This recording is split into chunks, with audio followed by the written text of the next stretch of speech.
After Columbine, I was one of the people in my school who was marked as a risk, I guess, to commit a similar act.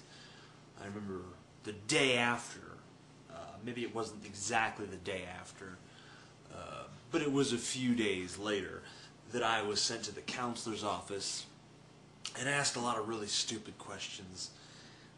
Asked about things I'd written, asked about if I ever said I was a vampire. I had, of course, said I was a vampire, but it was a fucking joke. And anyone with a brain would have realized that, which, of course, left out 90% of the people I was going to school with. They didn't have my consent for any of these sessions where they basically interrogated me about things I had not done because I was a suspect for a crime that had never taken place. Because they wanted to prevent a crime that could possibly occur.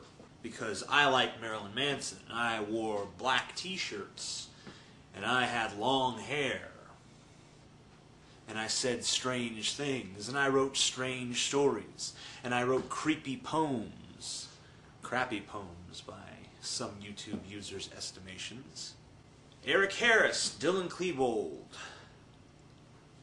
That day, those two losers, those two no-name motherfuckers, those two people who went through their day-to-day lives evading the notice of anyone, those kids that so desperately wanted America's attention, not even America's attention, just the attention of the people around them. That day, they became heroes. Villains, sure, but heroes too. Kids that could walk through the hall and probably avoid any notice, except maybe a few taunts and jeers here and there. All of a sudden, they are celebrities. Their faces are instantly fucking recognizable. Cho Sung-Hu, I'm sure I'm mispronouncing that, decided that the rich were destroying America and he was going to stop it by shooting his classmates. And he went out there and he got himself a Glock, 9mm, and a .22. He started blowing motherfuckers away. And America put on the fucking pageant once again.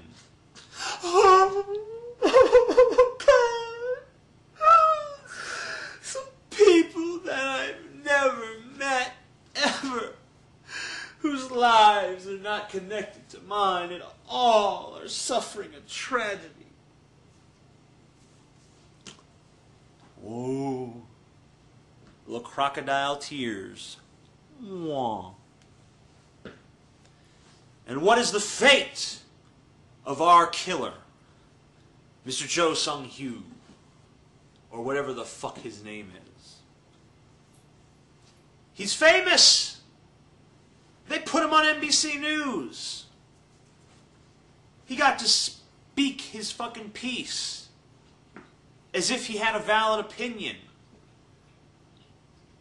Don't you think it sends kind of a strange message to this country? To these people, these alienated people, that the only way you're going to get our attention is if you kill a few people? Yeah, if you shoot your classmates, we'll put you on TV. We'll put you on the cover of the magazine. We're going to have a national discourse about you. You are a celebrity forever. Or at least for a long fucking time. There was a story not too long ago about this other Asian kid who looked a lot like Cho Sung-Hu, who just so happened to have written this really crazy little story where he had sex with a corpse in the story. The assignment, the description for the assignment that he did, this is an honor student, by the way. The description for the assignment that he did was something along the lines of Be creative, be unfettered, don't censor yourself.